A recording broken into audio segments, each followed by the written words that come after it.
sambil lihat chat jauh lebih ini ya. Mm-mm. Asik. Ini yang ditunggu-tunggu. Oke, komennya saya matiin dulu ya, Cuan Oke, Troopers. jelas nih ya. Oke, Jelas, kita jelas banget. mau ke ini dulu deh. ICBP ya tadi. Mm-mm. ICBP Nah, ya. ICBP. Untuk yang indeks IHSG Oh ya, boleh. akhir-akhir aja ya, Bro Andi ya. Nah, ya ini adalah Siap. Ini ICBP nih. chart daripada ICBP. Oke. Jadi ICBP ini Oke. tuh sebenarnya Wah, uptrend ya. kalau kita lihat bigger picture-nya dulu kali ya. Kita lihat bigger picture-nya dulu.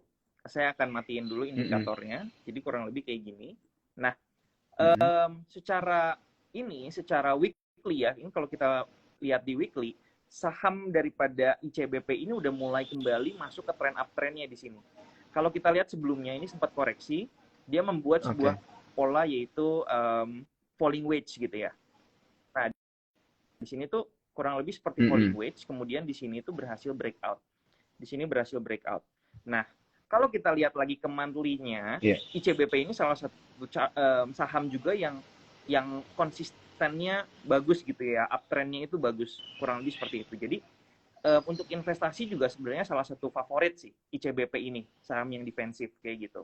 Nah, sekarang kita masuk ke daily. Kita lihat di sini udah ada breakout, kemudian pullback balik lagi ke pola daripada falling wedge, kemudian naik lagi ke atas. Nah, sekarang di sini itu kalau kita lihat udah mulai bergerak uptrend lagi nih. Ada di sebuah bullish channel-nya nih. Nah, kalau kemarin ini di November dia berhasil breakout daripada area resistance di sini. Ini berhasil breakout, artinya dia akan melanjutkan penguatannya lagi. Target terdekatnya itu kalau kita di 10.550, di mana ini merupakan harmonic resistance gitu ya daripada ICBP tersebut. Jadi sebenarnya walaupun IHSG kita itu sempat, kalau kita lihat secara gambaran besar itu sideways, sebenarnya ada beberapa saham ya yang blue chip juga, salah satunya ICBP ini yang bergerak cukup baik dan bisa kita tradingin kayak gitu. Jadi kalau kita mau trading di saham di Indonesia itu bukan cuma harus kita carinya saham-saham third liner kayak gitu ya atau second liner, tapi blue chip juga bisa kita tradingin dan hasilnya pun lebih oke kayak gitu. Oke. Iya. Soalnya kan memang banyak yang mikir kayak gitu kan, Bro Andi. Kayak mendingan kalau mau di tradingin yang cuannya lebih banyak jangan di emiten blue chip kayak gini gitu kan. Tapi sebenarnya bisa ya kalau kita bisa mengikuti banget. pola itu. Jadi balik lagi kan gimana risk profile-nya kita. Mungkin untuk teman-teman yang lebih agresif atau yang mungkin juga punya waktu lebih banyak untuk monitoring ininya, sahamnya tiap hari gitu ya. Mungkin mau coba untuk scouting juga nggak ada masalah sebenarnya. Tapi mungkin untuk sebagian orang yang lainnya gitu ya, yang mau profit juga tapi nggak punya waktu, nggak perlu istilahnya kita sacrifice waktunya untuk malah jadi fokusnya di sini gitu. Padahal kita punya pekerjaan lainnya kayak gitu sih. Betul. Gitu. Iya. Mantap. Oke, tadi ini ICBP ini udah masih Astra ICBP nih. juga Ini nih, udah Bro. Astra ASI. Oh, udah Astra. Wah, ini kayaknya seru juga nih yang Astra nih. Pola apakah yang jadi, terbentuk di sini nih? Di sini Astra itu memang belakangan ini pergerakannya cukup mengkhawatirkan atau koreksinya cukup dalam gitu ya. Cuman kalau kita lihat secara weekly dulu ya, kalau kita lihat secara weekly, ini pergerakan ASI itu sebenarnya masih konsisten di dalam sebuah struktur bullish-nya kayak gitu. Jadi kalau kita lihat di sini ada high, low, di sini ada higher high, higher low, higher high, higher low. Nah di sini higher high, nah ini masih dalam sebuah higher low di sini ya, higher low, kemudian higher high lagi di sini. Jadi sebenarnya ini masih aman secara struktur gitu ya, masih bullish. Cuman memang koreksinya kemarin ini cukup signifikan nih penurunannya daripada si ASI. Nah, yang menarik sebenarnya kalau kita lihat di weekly, ini tuh saat ini udah masuk ke demand area nih. Saat ini tuh ASI udah masuk ke demand area di sebelah sini. Kayak gitu. Jadi sebenarnya kalau misalkan kita belajar kalau kita belajar sebuah tren gitu ya atau struktur, itu ada yang namanya impulsif, ada yang namanya koreksi. Nah, koreksi ini biasanya punya chance juga untuk bergerak 3 wave ke bawah gitu ya. Jadi wave-nya itu bisa A, di sini B, nah di sini tinggal C-nya kita cari nanti di mana. Sebelum dia rebound lagi. Cuman memang saat ini short term trend-nya masih bearish kayak gitu. Jadi kita juga saat ini belum masuk gitu ya di saham ASI. Kita masih tunggu dulu flow-nya gimana. Anyway, flow-nya sebenarnya secara foreign flow itu smart money-nya masih masuk di sini tuh luar biasa besar gitu ya di saham ASI.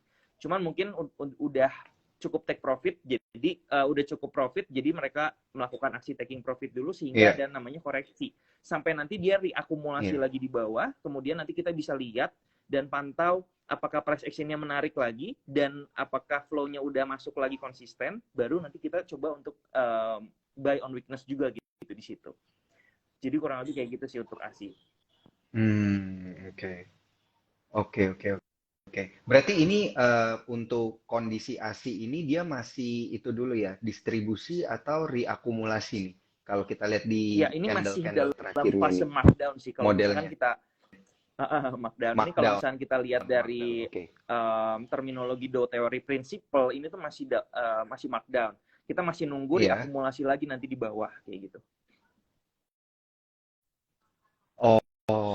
Oke. Berarti modenya sekarang adalah wait and see dulu gitu betul. ya.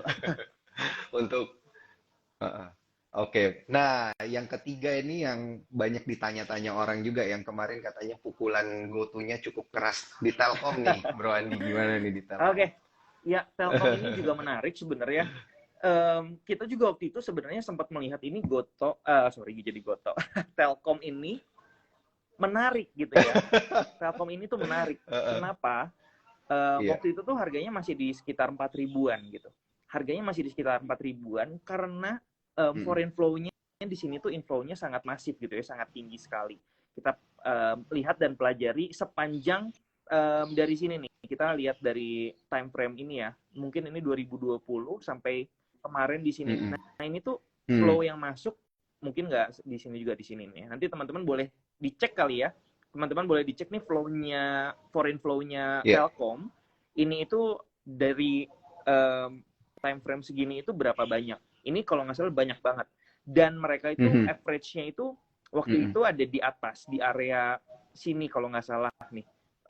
Harusnya di sekitar area 4 ribuan lah, 4.000 sampai 3.800-an. Jadi area average-nya dia tuh di atas sini.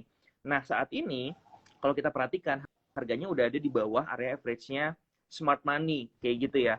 Jadi kemarin itu kita sempat lihat sebenarnya ini kayaknya masih akan bergerak uptrend gitu karena kalau kita perhatikan secara trennya ini juga bagus gitu ya. Secara trennya Telkom ini cukup menarik gitu ya, cukup menarik. Cuman ternyata dia nggak mampu untuk bertahan di uptrend channelnya di sebelah sini kayak gitu. Jadi kita memang waktu itu juga sempat cut loss di saham Telkom.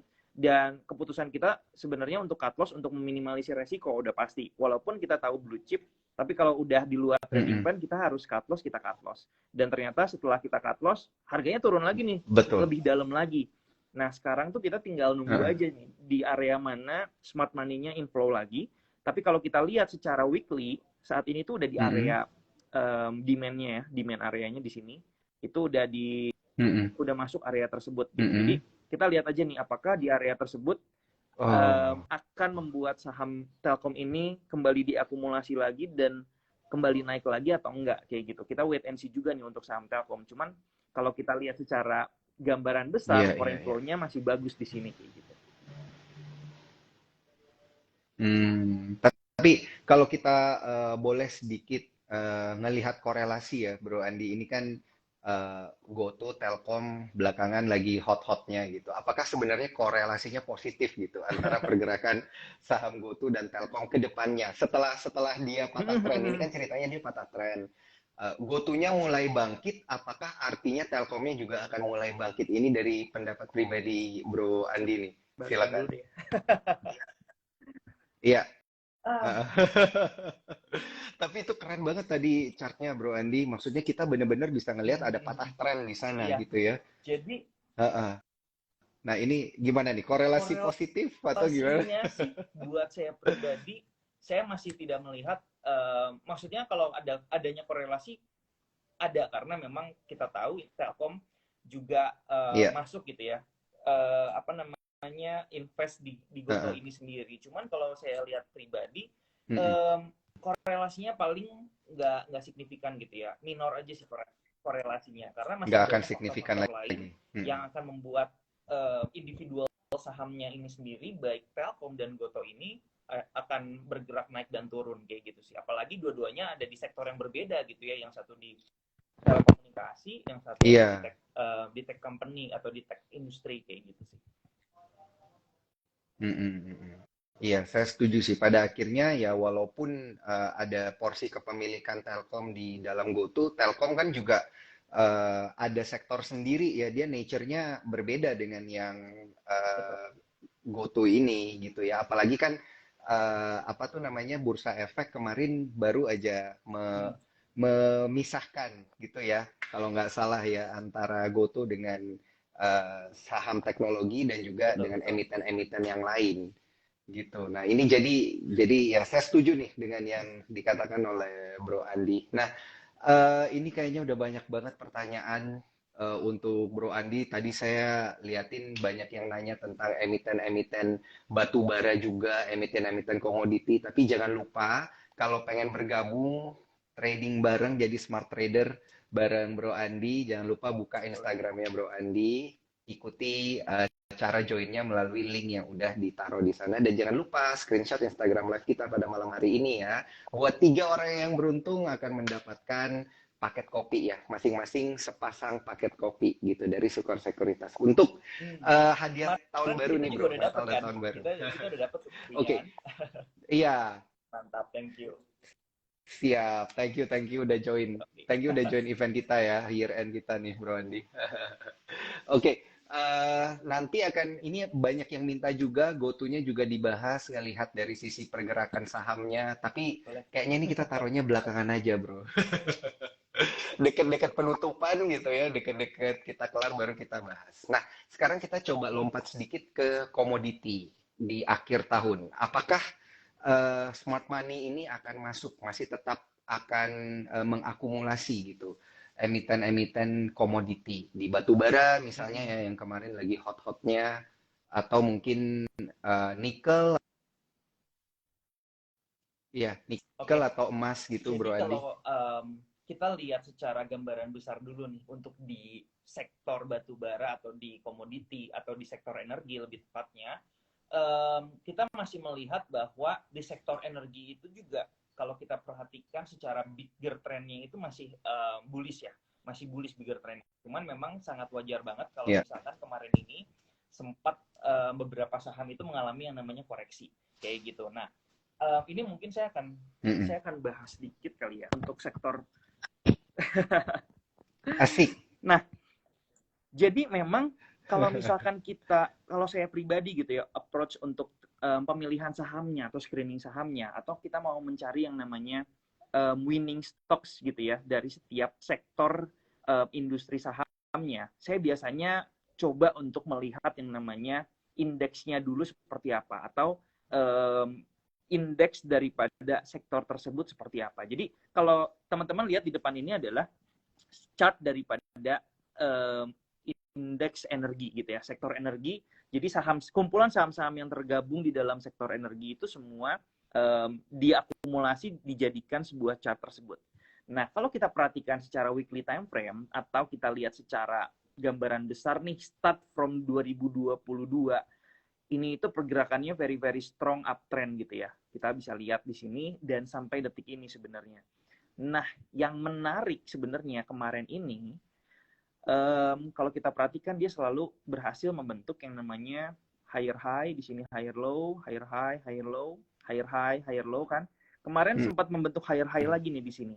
Tapi yang perlu kita perhatikan adalah kemarin ini ketika sahamnya indeksnya berhasil bergerak naik dan breakout, itu tuh hanya dipengaruhi oleh satu emiten yang sebenarnya very strong gitu ya, secara market cap juga besar, yaitu Bayan, dan pergerakannya luar biasa signifikan. Yang lain itu mungkin range pergerakannya di sekitar 2-3% gitu ya, 1-3%, sedangkan dia bisa lebih dari 10%. Jadi ini kalau kita lihat secara indeks sektor energinya, ini tuh leading. Dia itu lagi udah breakout nih sebenarnya kayak gitu. Cuman story yang di saham-sahamnya gitu ya, di saham-sahamnya kita coba lihat satu-satu mungkin ya. Mungkin ada Adaro gitu ya. Kita coba lihat dulu Adaro. Nah, untuk Adaro sendiri kita lihat sebenarnya saat ini kita mau coba review dulu nih ya, lihat menggunakan indikatornya dulu nih. Kalau kita lihat saat ini memang udah weekly-nya udah di area oversold gitu ya di sebelah sini. Cuman yang jadi perhatian adalah biasanya kalau aku analisis secara bigger picture-nya, aku biasanya tambahin juga indikator MACD di sini. Nah, untuk melihat adanya divergence atau enggak. Nah, di sini aku melihat adanya divergence untuk saham Adaro nih. Jadi kalau kita perhatikan di sini sahamnya membuat high yang lebih tinggi ya di sini. Tapi di bawah sini, ini teman-teman kelihatan nggak? Kalau enggak, aku coba untuk tebelin dulu atau diganti dulu warnanya ya. Jadi warna hijau.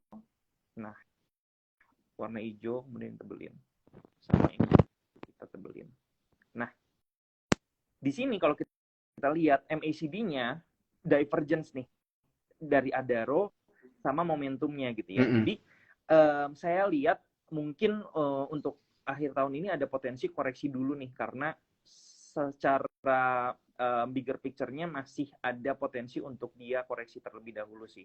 Cuman ini bisa salah ya, bisa tiba-tiba dia membuat sebuah pattern yang mungkin membuat dia jadinya reversal naik lagi gitu. Karena balik lagi di sini momentum itu ngikutin harga aja gitu ya. Dia ngikutin harga aja, dia memformulasikan pergerakan daripada harganya. Jadi kita tetap harus update gitu istilahnya. Nanti misalkan di sini ada yang namanya cup and handle pattern tiba-tiba di saham Adaro gitu ya. Ya udah berarti kita tinggal bereaksi aja. Artinya kalau misalkan sahamnya tiba-tiba ada potensi naik, ya udah kita bisa bikin trading plan untuk skenario dia kembali naik ke atas. Karena overall kalau kita perhatikan trennya ini masih uptrend gitu ya. Trennya ini masih uptrend. Jadi walaupun adanya bearish divergence di sini teman-teman, bukan berarti sahamnya akan reversal turun ke bawah langsung gitu ya. Tapi di sini mengindikasikan akan adanya pelemahan sementara daripada pergerakan uptrendnya si Adaro. Kayak gitu sih. Oke. Wah, menarik banget ini. Nah, kalau kita bandingin dengan satu emiten lagi, boleh nggak nih, Bro Andi? Mumpung masih batu bara, yang paling hot kemarin ada Bumi. Bumi gimana nih? Bumi kok Bumi kayaknya sideways ya, oke. terus aja Nah, gitu. Bumi Apakah akan ngikutin nature yang sama kayak Nah, ini Adaro kita juga? coba analisis pakai approach yang sama ya. Sama Adaro tadi. Nah, Bumi di sini bedanya sama Adaro, dia kalau kita perhatikan MACD-nya ini belum ada yang namanya divergence gitu ya. Di sini nggak ada divergence karena dia ketika dia naik kemudian dead cross di sini terus udah aja stay di sini. Nah, kalau kita coba lihat lagi weekly-nya nih ya, kita lihat weekly-nya.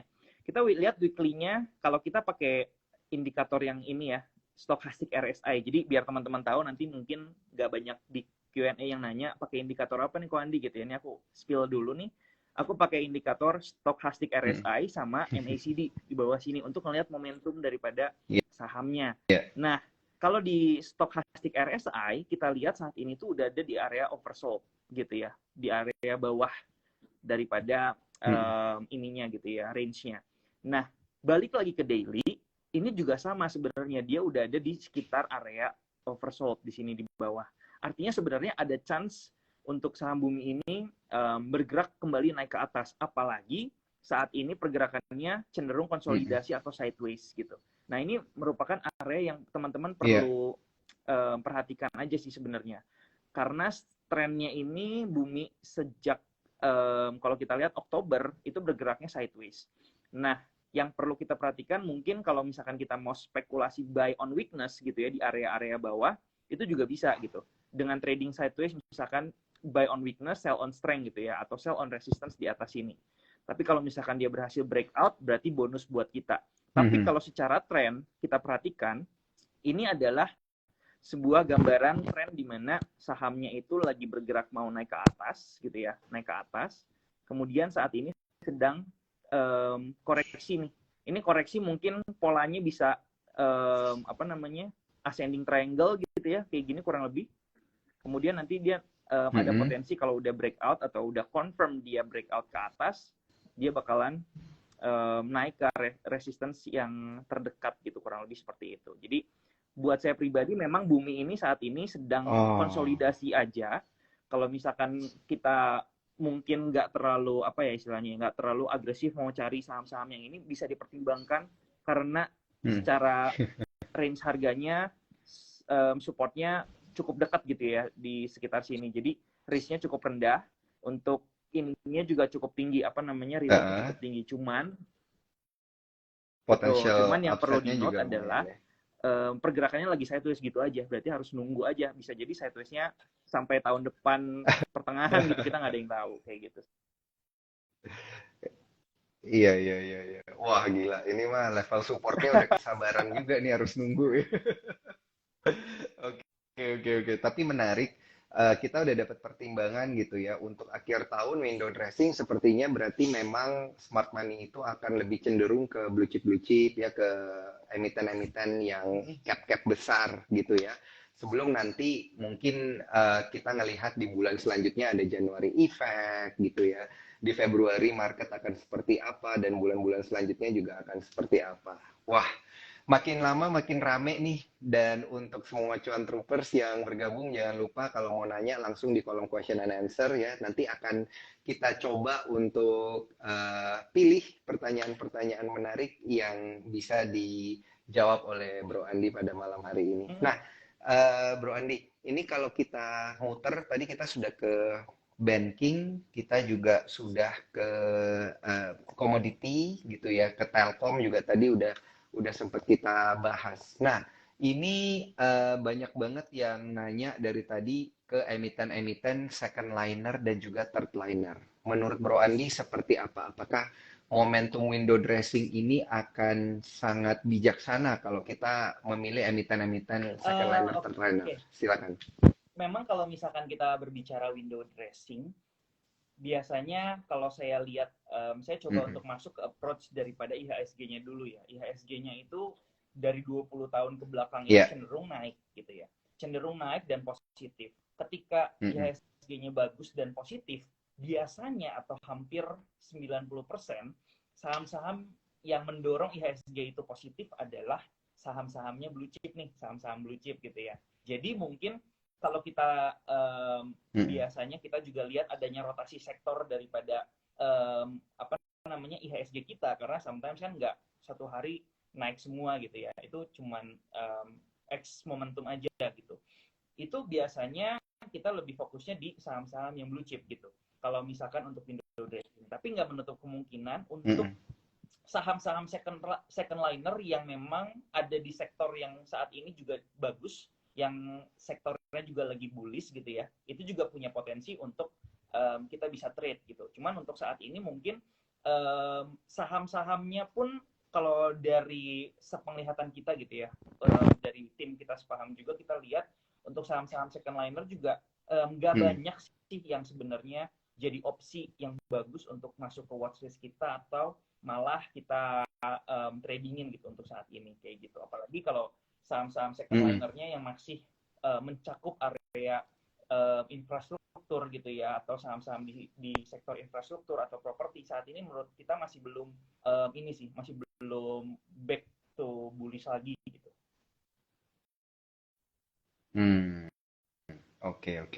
Nah, untuk teman-teman yang lain, siapa tahu pengen konsultasi gitu ya tentang emiten second liner atau third liner, mungkin udah terlanjur beli dan mau langsung diskusi bareng Bro Andi, jangan lupa join ke grupnya Kita Sepaham ya.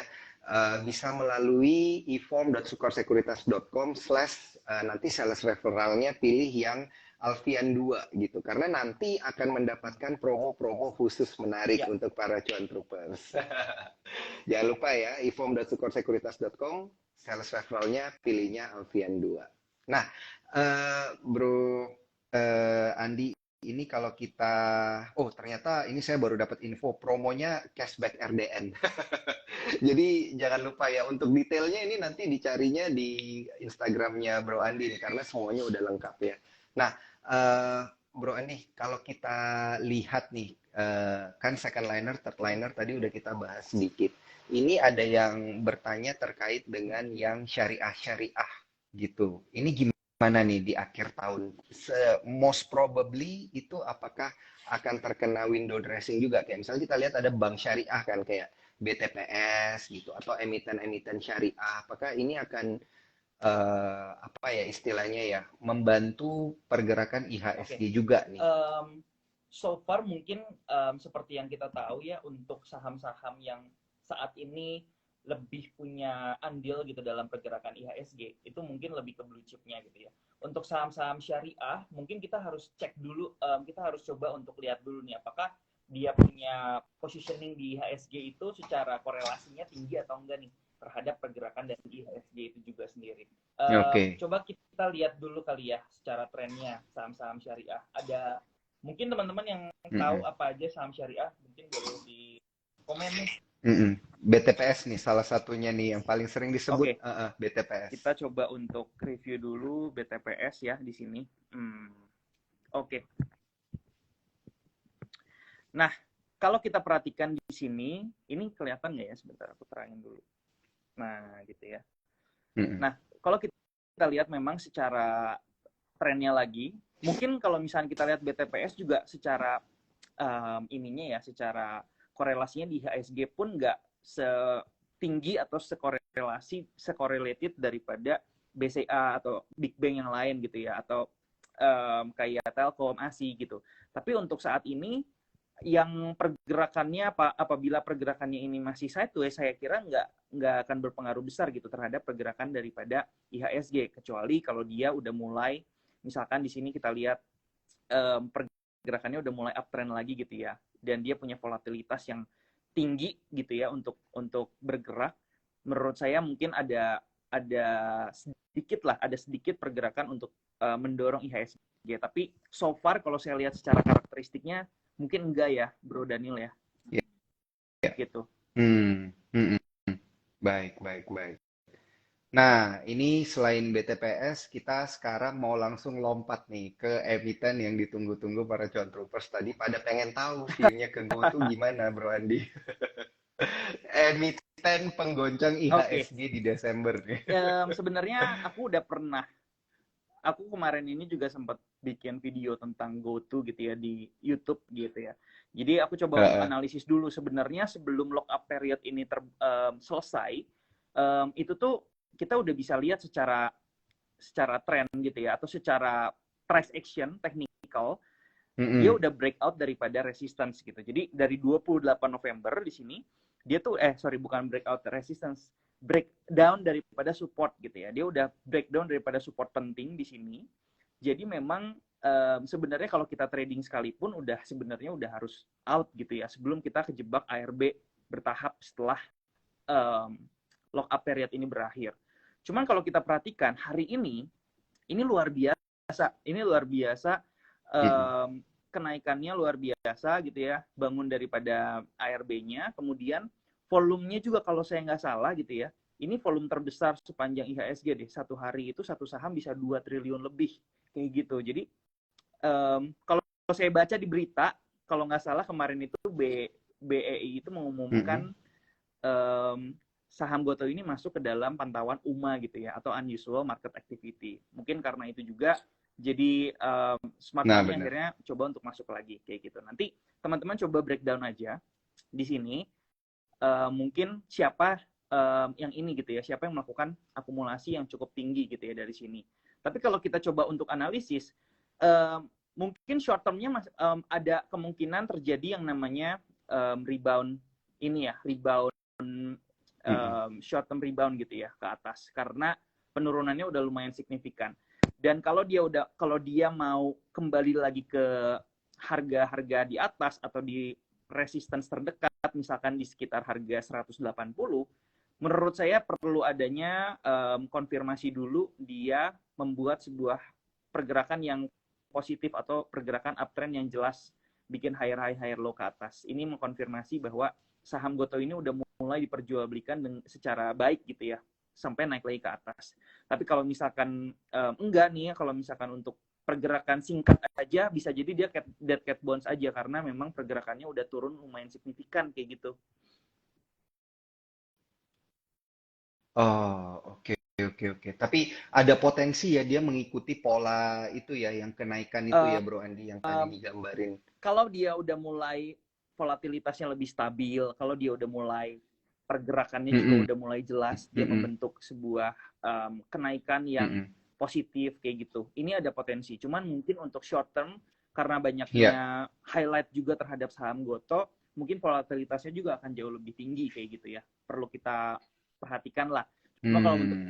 kalau untuk Iya, teman-teman iya, yang iya, iya, mungkin tertarik iya, iya. untuk beli saham Gotoh, ya yang penting tahu aja resikonya di berapa kalau misalkan trading plan-nya udah nggak works kayak gitu. Karena Mm-mm. memang kalau kita lihat, karena Iya, iya. secara psikologi daripada marketnya gitu ya, ada inflow besar yang masuk atau ada yang Mm-mm. akumulasi gitu ya di harga ARB hari ini di 81, 81, 82, sehingga Mm-mm. dia mungkin menyerap Mm. semua over, kemudian dia kembali naik ke atas, kemudian juga mungkin ini saham-saham yang mungkin lebih suka sama trader-trader yang scalping kayak gitu ya, karena pergerakannya very volatile, kita bisa dapat Mm-mm. mungkin 5-6% dalam waktu yang singkat kayak gitu. Tinggal kita lihat aja nih kalau Mm-mm. misalkan dia ternyata ada power selling yang tinggi lagi, kita udah harus siap-siap out gitu, karena takutnya nanti dia akan lanjut turun lagi kayak gitu. Mm-mm. Iya, iya, iya. Wah, gila sih. Thank you banget ini view untuk go-to-nya, Bro Andi. Karena banyak di sini cuan troopers yang juga jadi gotorians ya, alias mereka yang membeli saham GoTo ketika lagi pada ARB diserok-serokin terus gitu. Nah, Bro Andi, aduh, mohon maaf ini yang dari GoTo tadi, habis ini saya sesungguhnya mau nanya terkait Oh, dengan chart boleh. IHSG. Oh ya, Mohon boleh. maaf nih. Ini yang terakhir nih, ini chart terakhir nih, Bro Andi. Kan untuk mengakhiri Instagram Live Oke. kita juga kita harus ngelihat dulu nih target untuk window dressing, view IHSG dari Bro Alright. Andi ini seperti apa? Jadi untuk view IHSG sendiri, kalau kita perhatikan di sini, kita mau lihat gambaran besarnya dulu ya. Di sini kita mau lihat bahwa sampai detik ini sebenarnya pergerakan daripada indeks kita itu masih bullish secara tren ya, masih bullish. Cuman memang kita Mm-mm. highlight dulu nih, di sini membuat yang namanya higher high, higher low, higher high, higher low, higher high, dan ini masih dalam sebuah konsolidasinya, which is di sini bisa jadi higher low kemudian naik lagi ke atas. Nah, ini kalau kita berbicara secara Ah, tren ah. besarnya seperti ini. Cuman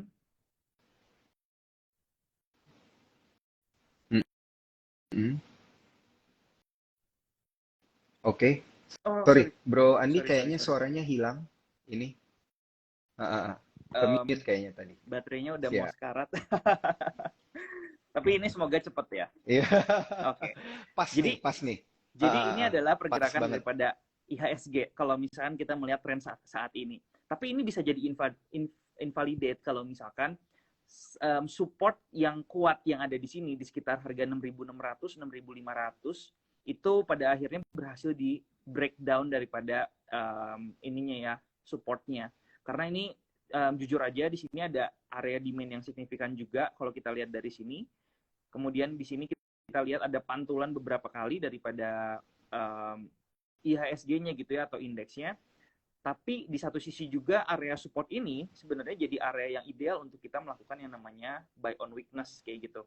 Nah, ini menurut saya masih Mm-mm. dalam sebuah pergerakan indeks yang baik. Kenapa? Karena kalau kita compare dengan US punya indeks gitu ya, dia udah completely bearish. Kalau kita lihat nih, kita coba untuk compare kali ya. Kita compare di sini sama DJI gitu ya, atau Dow Jones. Kita lihat di sini, um, kita compare. Nah, kita compare sebentar ya di sini. Nah, pergerakan Mm-mm. daripada Dow Jones itu dia udah dia itu bearish gitu ya selama 1 tahun. ke belakang 2022 dia itu bearish. Nah, ini adalah scale chart daripada Dow Jones. Nah, dibandingkan IHSG kita yang sebenarnya bergeraknya itu cuma sideways ke samping aja nih. Sideways ke samping aja, which is ini very good gitu untuk IHSG kita. Dan saat ini tuh memang kalau kita perhatikan 2 hari kemarin itu kita ada di sebuah area support yang ideal banget untuk terjadinya reversal ya kalau kita perhatikan di sini. Jadi di sini ada area demand kalau kita perhatikan, dan tepat di area tersebut ini terjadi yang namanya terdapat yang namanya candlestick reversal. Tahu nggak ini Bro Daniel? Ini candlesticknya namanya apa nih? Palu. Bahasa Inggrisnya palu. Bahasa Inggrisnya palu. Ini ya? Hammer betul. Jadi hammer. Memang kenaikan hari ini itu kalau kita perhatikan kemarinnya itu hammer, kemudian di sini juga ada area resistance gitu ya. Ada area demand atau area support. Jadi kalau kita perhatikan di sini semoga ini udah berakhir gitu ya. Semoga ini pergerakan turunnya udah berakhir, karena kalau saya pribadi saya tetap masih pegang data daripada indeks kita di mana 20 tahun ke belakang itu masih positif, masih hijau. Jadi kalau misalkan kita lihat closing daripada bulan November itu masih ada di area yang minus gitu ya, kurang lebih di sini minus 3,86%. Ini semoga di akhir bulan atau di week 4 bulan Desember 2022 ini bisa recover lagi naik ke atas kayak gitu sih sebenarnya. Jadi kalau misalkan dia akan melanjutkan dia akan melanjutkan tren daripada bulan Desember itu positif, dia berarti harus naik ke close-nya, ke open price-nya lagi gitu ya. Kemudian harusnya tutup di atas kayak gini kurang lebih. Tapi balik lagi, ini juga tetap bukan berarti 100% gitu ya. Cuman kita punya data seperti itu, kita bisa expect pergerakannya ini sampai nanti akhir bulan Desember itu akan positif seperti itu. Amin. Saya suka banget nih kalau view-nya kayak gini nih. Jadi untuk para cuan troopers sudah bisa mengatur strategi untuk trading ataupun investing ya di akhir tahun ini dikala ada momentum Santa Claus Rally dan juga window dressing. Nah, ini pas banget waktunya Instagram Live kita juga udah berakhir. Saya mau mengucapkan terima kasih banyak untuk Bro Andi. It's always been exciting ya. Selalu happy nih ngobrol sama Bro Andi. Banyak banget insight-insightnya, fundamental, technical. Thank you banget Bro Andi. Sama-sama. Dan juga jangan lupa ya untuk cuan troopers yang mau bergabung ke tim Andi Senjaya, langsung aja buka Instagramnya Bro Andi. Di sana nanti ada link gitu ya untuk bergabung, langkah-langkahnya, karena ada promo menarik, ada promo RDN ya, bagi-bagi RDN akhir tahun. Seru ya. Jadi jangan lupa cuan troopers. Oke, kalau gitu saya Daniel Wiguna pamit undur diri. Terima kasih banyak sekali lagi Bro Andi. Sampai ketemu di Instagram selanjutnya ya. Bye.